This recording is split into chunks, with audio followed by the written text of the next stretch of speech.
pursuing over age discrimination. Proved that they picked on that person because they were elderly and frail. Actions related to age. How do you ever prove that it's age-related? Yeah. Put in that bracket of being old.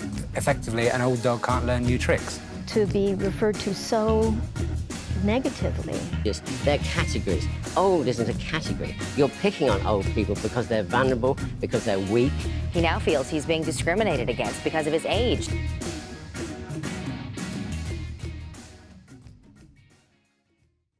I mean, you are, certainly young at heart, young at look, Now, let's stop you there.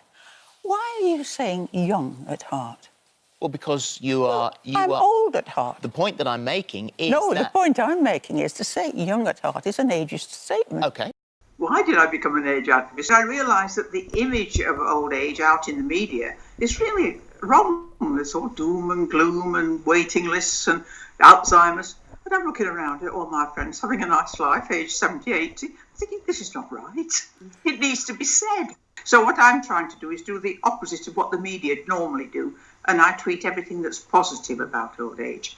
And then I pick up on any ageism I see. And so many hotels, if I go on holiday, have swimming pools that you can't climb into when you're old. They've just got steps but no rails. Going downstairs in the dark in a cinema, when it hasn't got a handrail, where are you going to put your hand? I have to have something to hold. I put my hand on somebody's head, somebody's shoulder. I think it is absolutely crucial that we change this image. Everybody is going to get old. You are, And imagine what your life will be when you're 80. And the curve of human happiness, I don't know if you know about that, but the curve of human happiness is quite high when you're very young. And then it dips down, I'm sorry to say. But then it climbs right up and it peaks somewhere around 73. I was on This Morning TV, Philip Schofield. He didn't actually understand that he was saying, oh, you're young at heart. He's actually saying, oh, well, you're bad if you're old. I'm healthy. My husband's healthy. We enjoy life. Why would it be any different from you? You just think, why? We still like touching each other. We still like to be touched. We still like to cuddle each other. It isn't actually. We're just the same people in a different skin.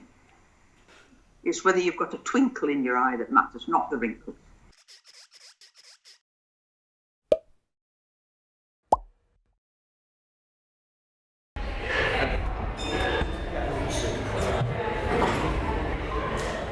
My name's Ian Morgan, I'm 66. And my name is David Musgrave and I'm 72. I started climbing when I was about 11 in Derbyshire, because that's where you just go to the rock face. I started doing it about 20 years ago, just when I saw an advert at an indoor climbing board that said you can have lessons, and I thought, oh, that might be fun, so I did that. I'm going to the Himalayas, the Alps,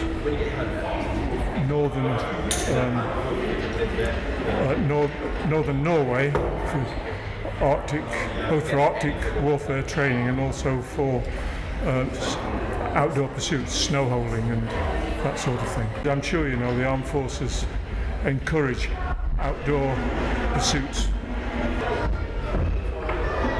So how do old people set goals, which is something that we've been thinking about, and what goals should we set for ourselves? And at the moment we've just got this goal of keeping this level for 10 years. Let's go to the top.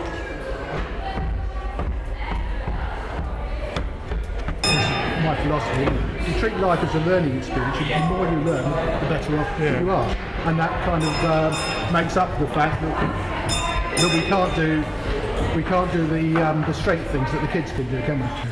It is a bit of a downside to not be able to do all the physical things that you could do before, but I think the key is to keep on top of the degenerative process. I shall have a go on the red overhang. Okay, orange overhang. If you want to sit at home and do nothing, then who are we to say you shouldn't? We take a different view about what we want to do, but if other people want to do, that's fine. And I dare say you have students sitting in your rooms who never come out.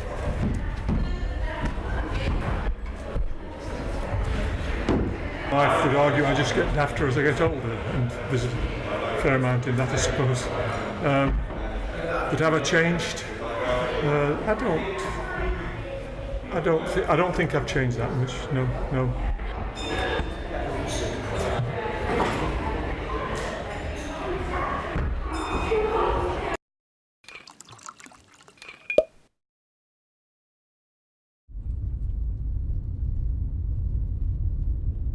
What's that left hip socket communicating with the right hip socket?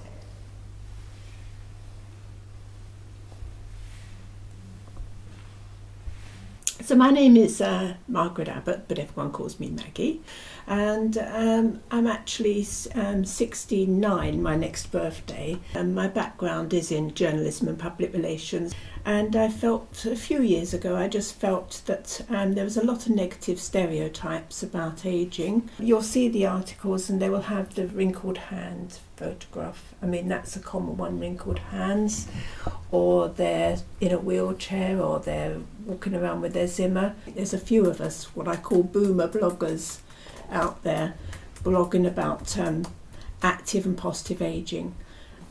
Just make sure that if somebody writes something that's ageist, just calling them out for it.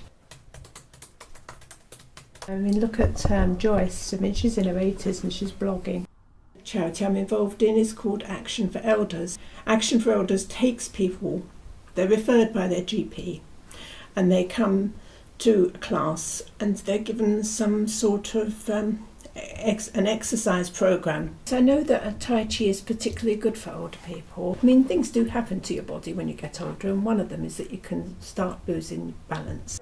One of the chaps in the class earlier, before the class started, is just past his 60th birthday, and he's already had things in the post about if he needed any help with reading his meter from the energy company. It's like you hit the magic age of 60 and all of a sudden you become a burden. Have you heard of Masters Athletics? In these Masters Athletics you've got people in their 70s, 80s and even 90s still competing in athletics competitions. When was the last time you saw a Masters Athletics Championship on television? You just never see it.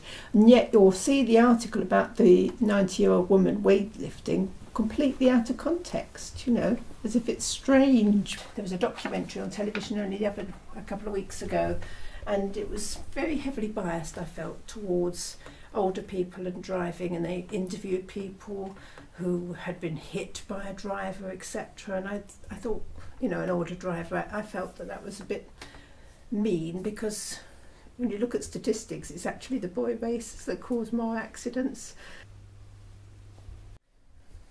You could see all the lines as you get older. The lines tend to sit in the creases, but I like to have my eyebrows done. That's for being the vice president of Rotary Swansea. It's had people, women who are members, but they've never had a female president. So their first centenary president will be a woman, which is great.